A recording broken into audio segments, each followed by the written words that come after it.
guys for tuning in, guys.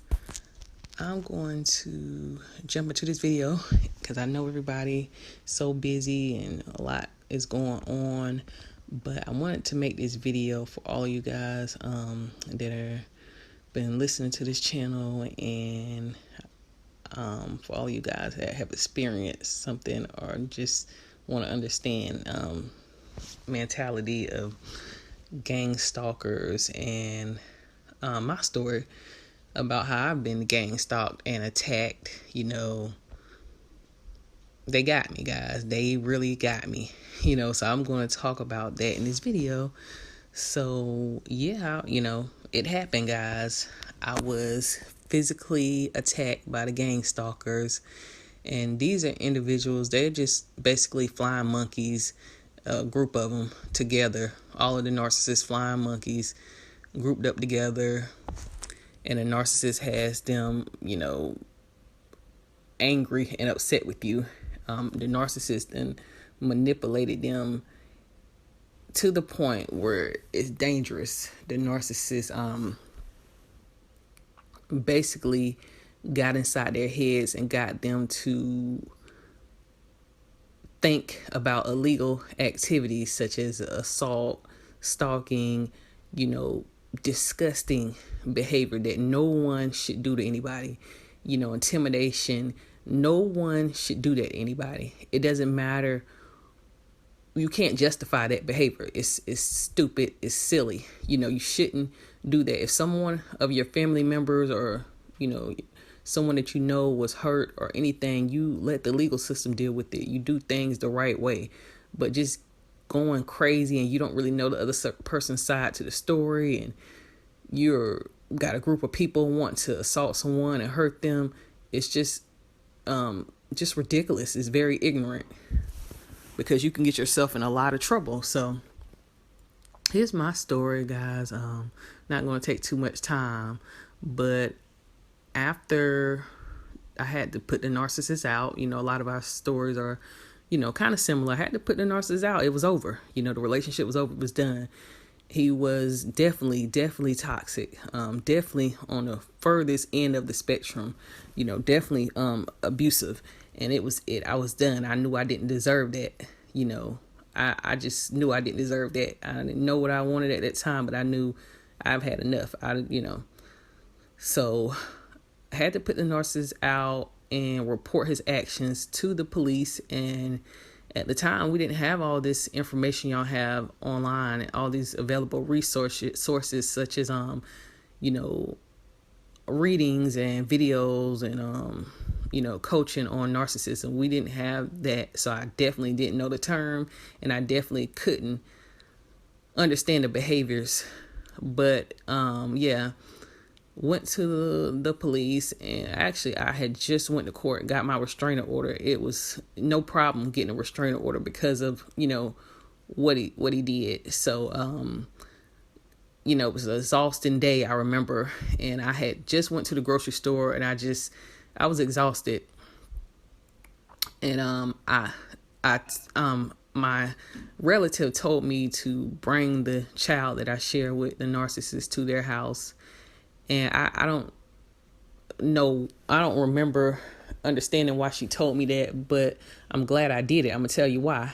So I did take my child to her house before court, and I was just exhausted. I went to the grocery store, and then because I had no groceries or anything in the house. And then I remember just pulling up in the parking lot to my, residence. And for some reason, out of nowhere, I just seen like a flash in my eye, and just like 5 people come out of nowhere. And one of them was a narcissist, and I knew 3 of the other people, but one person I didn't know. So it was just like, what in the world? So I knew what situation just happened, what he just did. He looked angry. They looked angry, and they approached my vehicle, and I was trying to hurry up and lock the vehicle, hit the electronic switch on the side door. I was, you're a driver here in America, you drive on the left side. So I was trying to hurry up and hit the switch on the left side, lock the door, but I couldn't hit the button, and my finger was just about to hit the button, and I couldn't hit it in time. And they snatched open the driver door.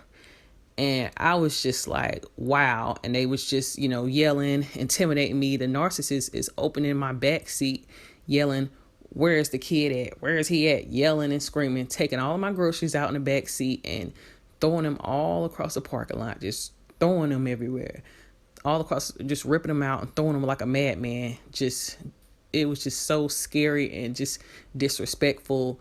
Yeah, just threw all my food out of the back seat, just grabbing bag after bag and just throwing them on the concrete in the, in the apartment complex. And it was just like, and the people who were, up front by my door was his relatives, his mother and sister, they were yelling and, and I was just thinking to myself in a moment, like, oh my God, like, are they serious? And then two other women, the friend of the mother's and some other girl, she was huge, like huge, like tall and just scary looking, right? Walking around my vehicle, circling my vehicle. So it was just a lot going on. Very scary situations, guys. Very scary. But basically, the sister and the mother up in my face, and I was trying to think, like, should I back this vehicle up, get out of here? Because the car was still running. I didn't even get a chance to cut it off. That's how quick it was.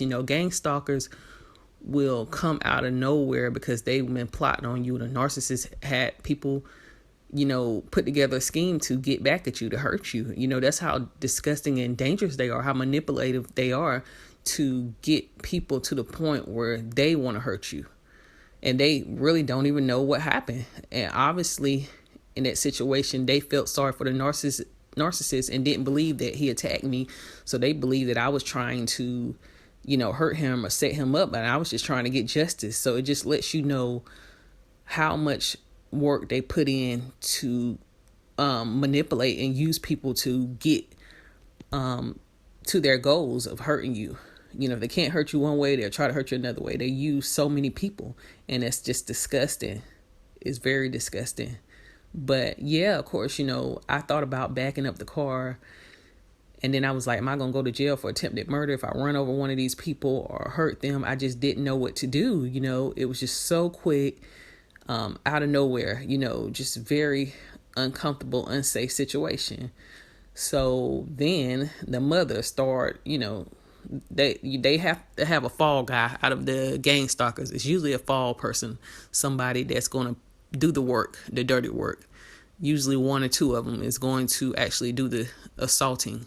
So yeah, his mother, older lady was hitting me, guys. Yeah, that's what happened. And, I'm actually okay. It wasn't anything serious or nothing. And actually, she's an old lady. It didn't even hurt, guys. But the point is that they intimidated me. They succeeded in that. And just the fact that you even went there, you didn't have to do that. It's wrong. And that's the choices they decided to make just because of the manipulation, just because they wanted to support the narcissist, and they were willing to break the law for that, engaging in criminal actions, and they didn't want to be held accountable for them because we did have to go to court, y'all.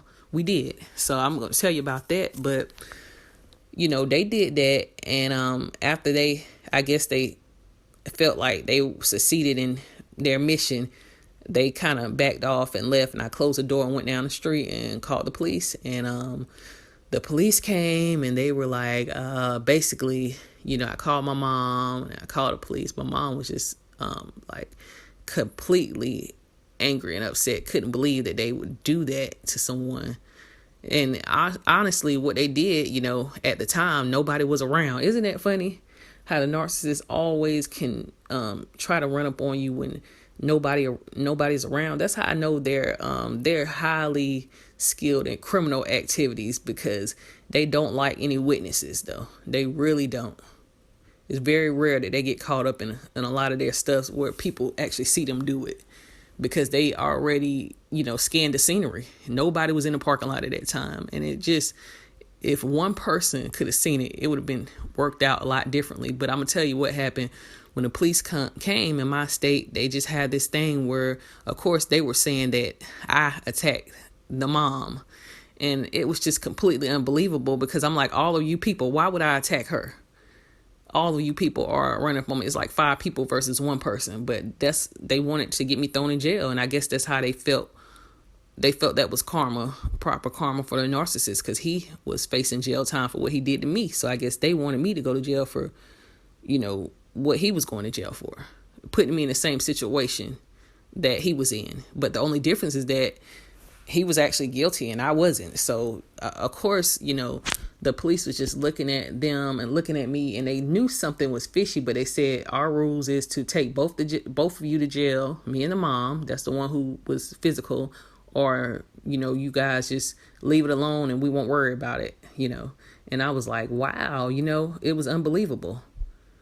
You want justice, but you don't always get it, So obviously neither one of us wanted to go to jail. So obviously we had to just dead the situation, but it was awful because they got away with intimidation, harassment, and, violence, So we ended up actually going to court for that. And, the judge that I had was amazing judge, though. She said, I believe her. I don't believe you, because she questioned each one of the gang stalkers, and all of their stories were different. One of them said, no, we didn't go over there. We were across the street. And it was just stupid things they were saying on the stand in the trial. And it was just obvious that they have did some bad things because, the one thing the narcissist will use is people that are not intelligent or smart as them. And I'm not trying to give them too much credit, but they'll get weaker people to do a lot of their disgusting work for them. They'll use people. They are skilled master manipulators, and these individuals were just, some of them admitted to things, some of them didn't. It just, all of their stories were different. And I think the judge was like, you got one person versus all of these people. This is insane. And I told her the same story that I just told you guys. And I think, I'm thankful she believed them. And then I had a lawyer, because you do in my state get a lawyer for free of charge for domestic violence situations. And they questioned him on the stand, and he just, he wasn't good on the stand. They really they really give it to him. They're sharks, and they trapped him around a lot of stuff he was saying. And he, just like the gang stalkers, they really, you could tell that they all were lying. So the judge basically fussed every single last one of them out. She basically said, y'all are disgusting. Leave her alone. Judges do got to talk to, individuals like children. They even talk to victims like children. That's just the power that they have. It's not always the right thing to do, but they actually, in this case it was, they deserve that. They deserve more. But she actually just fussed them out because she seen that their stories were very fishy. And I was glad that I got a restraining order for a year away from him. And just let you know that narcissists do not like when you hold them accountable for their actions. I guess he never thought I was going to call the police for what he did, and he wanted to get me back, wanted revenge. They are very vindictive, very just into just disturbing things. Their manipulation can really, you got to watch, you got to really be careful, but, they can manipulate just about anybody. I'm not going to say anybody, but a lot of people can be manipulated. It's just sad. But some of the do's and the don'ts I would say about gang stalking, if you know that you're dealing with a narcissist, which a lot of people pretty much do, from what I've been seeing, in the community, support groups and everything on Facebook, a lot of questions and things. A lot of people have an idea if something happens like that, where you are, going through the legal situation and it just happened and the narcissist is facing jail time or something, you may want to see if you can get a relative to stay with you, or a friend, or stay with someone for a couple of weeks or something until that time, because they get real dangerous when they're, when they're facing jail time, and they, basically it's called a narcissistic injury. They don't want to be held accountable for their actions, and they go crazy. They try to do anything to get you back, and it's really dangerous. It's a really dangerous point to be at. So you really got to protect yourself. And I would say do get cameras, also immediately, because, like I said, they are dangerous individuals. They'll do anything to hurt you. They'll try to get to you. They'll use other people that you don't recognize or anything just to get near you. So yeah. And some of the don'ts that I can think about on the top of my head is try not to really go anywhere by yourself. Try to really, if you're going to the store or going to work, try to park like right in front of the building. It's not like far away. And try not to go anywhere by yourself. Go places that, if you can have somebody with you. I know that's not always possible, but if you can't, just turn on your phone and record from the time you get to your house to the time you get to, inside the grocery store, the time you come out the grocery store to your car, because they can run up on you at any time, any place. They are stalking, gang stalkers, the last part of the sentence. I meant the word, stalkers. So they are waiting for your guards to be really low, and that's the time that they want to get you. And it's disgusting. Like I said, I don't care if you're going to the courthouse. These individuals will try to get to you anywhere where nobody is around you. That's the whole point of it. The biggest point of it is to get you when your guards are low, when you have no help, no witnesses or nothing. So they're stalking. They're trying to figure out how to do it and get away with it, So don't go anywhere by yourself, and, just be really, really careful. Pay attention if you look behind you, if you're driving somewhere, if you see a certain car turning the same way you're turning or whatever, pay attention to your surroundings. You got to be real, real careful. So that's all that I have for this video, guys. Tell me below, guys, have you ever dealt with a situation involving gang stalking and how you handled it? Tell me your stories, guys. And thank you guys so much for tuning in and supporting this channel, guys. If you haven't done so already, just like this video, guys. Subscribe, comment, I just thank you guys for allowing this channel to grow the way it has, and I appreciate each and every last one of you guys.